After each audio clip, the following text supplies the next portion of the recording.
Alright guys, I got a challenge lock in the mail. This is a Lockwood, and this is by Pick Me 1977. He sent in some challenge locks before. Let me tell you, this guy knows what he's doing. He calls this one the One Lockwood to rule them all. I would tend to believe it. Now, it's not cheating to look into the keyway. And when I take a look inside of there, I think you can see that first pin.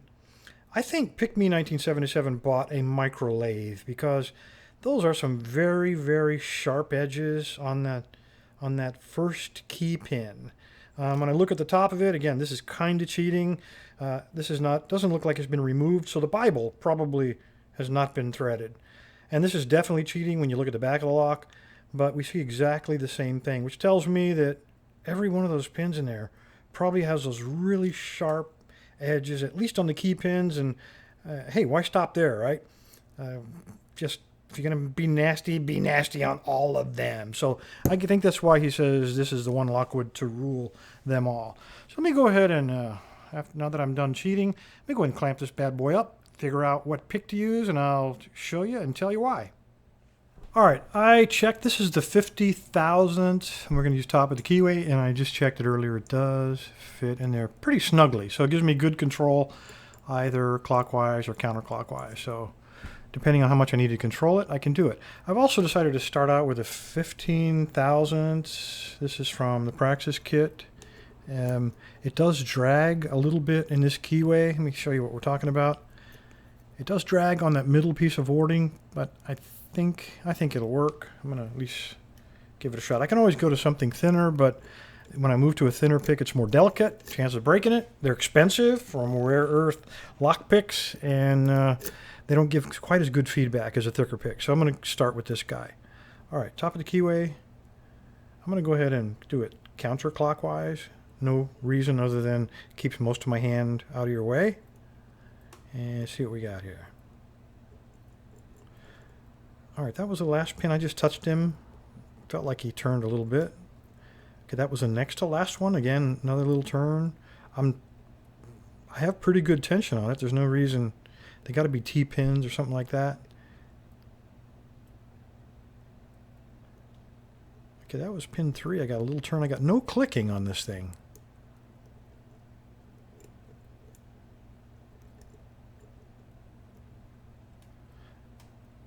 Also, by giving up that easy, that might mean I've just been caught in a narrow spot in the waist of a pin. I'm checking now to see if I get some counter rotation to tell me that that's the case, and I'm getting nothing from this lock.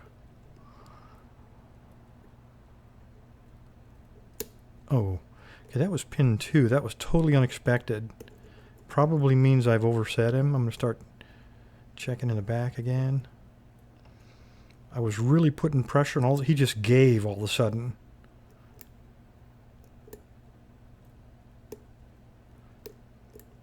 Now he's making a crunching noise. This cannot be good.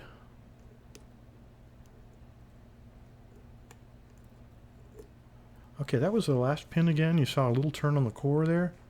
So I'm pretty sure that's a T pin, pin 5. Not the last one, but pin 5 is probably a T pin. And I got a nice fault set. I put a lot of pressure on 3. I did not feel the pin give, but you saw the core turn. So it might be a pin with such a light spring that it's almost undetectable. That was pin 4, same thing. I just barely touched that guy.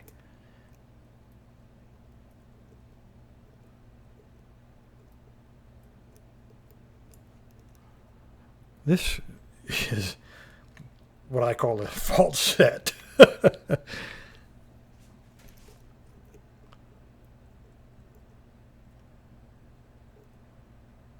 I'm getting no feedback, no counter rotation.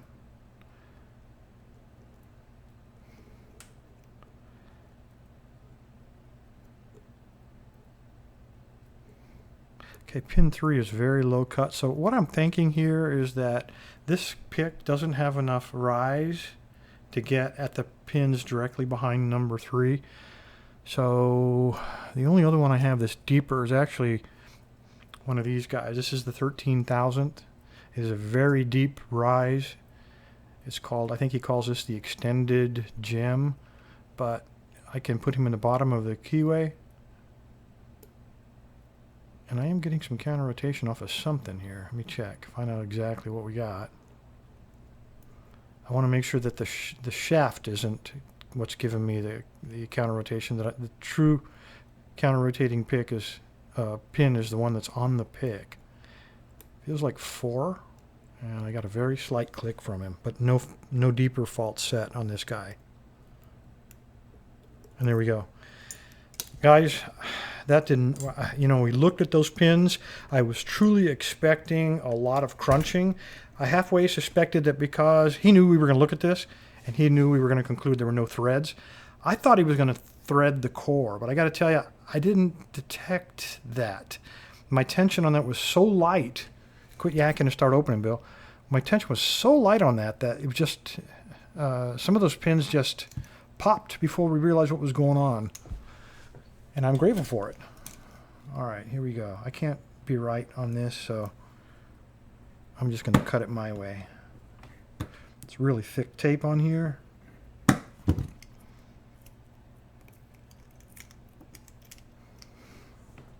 what we got. That looks like that first one is really high.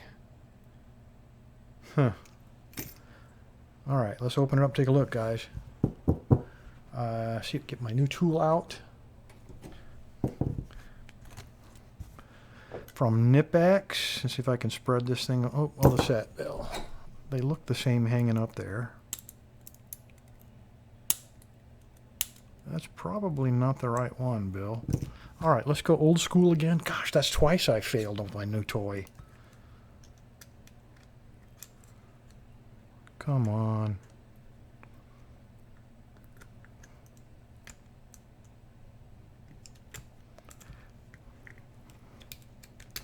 And that's twice old school got it open anyway. All right.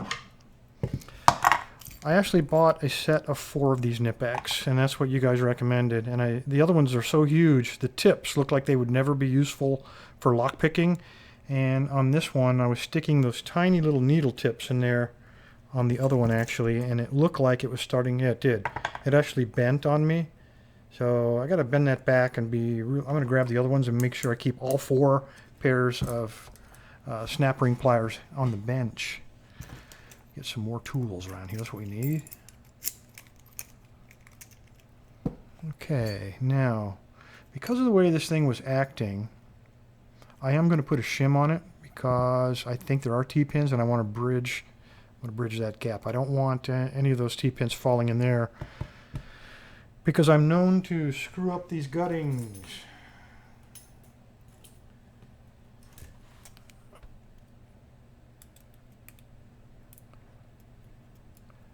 Alright, that's finally, unlike that one we opened the other day, that ought to get it.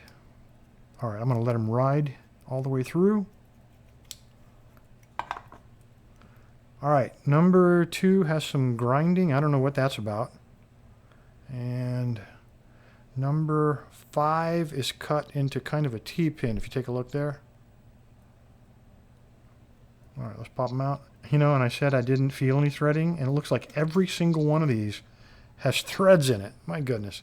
All right, let me zoom this camera out. That makes life a little bit easier. All right, let's take a look. Serrated. Serrated. Standard. Serrated and serrated. 4 of the 5 are serrated. Number 3 is the only one that's standard. I still don't know why number 2 has that cut in it, unless perhaps he had to do that. Let me get the key here real quick, because he didn't have the right pin.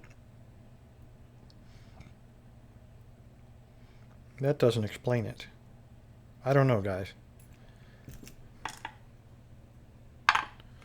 All right, get that out of here.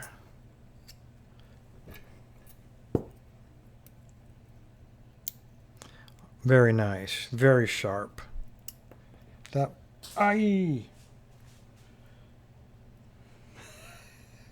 All right, I I have no idea. I'll find him in a second. Let's finish cutting this guy.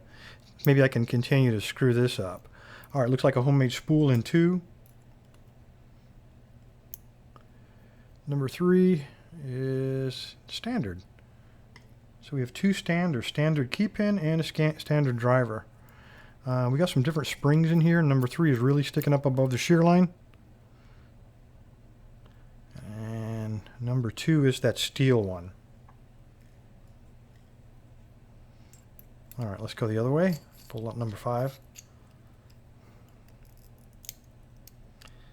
Wow. Beautiful. He's about 1.3 meters long, has a T-pin element on the top, and the rest of him has very sharp serrations. That thing is nasty looking. This next one is interesting. It looked like it is a spool, but I could have swore it fell back inside of there. Let me grab that first. Let me grab that spring out of there first. Come out of there, you devil. All right, let's leave him alone. There's the rest of it. Okay, so this is pin 5. 6 is this little spring. I'm sorry. Pin 4 is this little steel spring. We had a little cut piece of, it looks like a cut piece of wire. You can see where the tin snipped it right there in the end. And then we had a disc between that and the spring to keep this from going down inside of that steel spring. Get over there.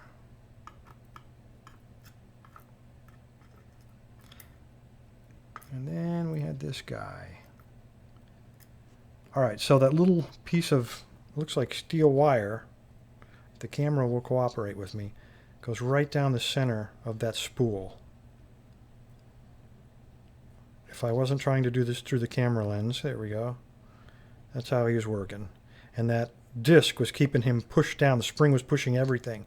So when you would slide this up, it would push the disc up, but you wouldn't begin to affect that spool until you'd totally overcome that piece of wire. So basically a pin and pin. All right, guys, let me look on the floor here for a second. All right, guys, sorry about that. It was actually sitting on the top of my shoe. That's what popped out of cylinder number 1. That's the one that flew out there. All right. I think we got everything out of there. You know, I lied about the threading. Somebody again fooled us. Get my right flashlight. This is total jacked. That first one is threaded. And the last one is also threaded.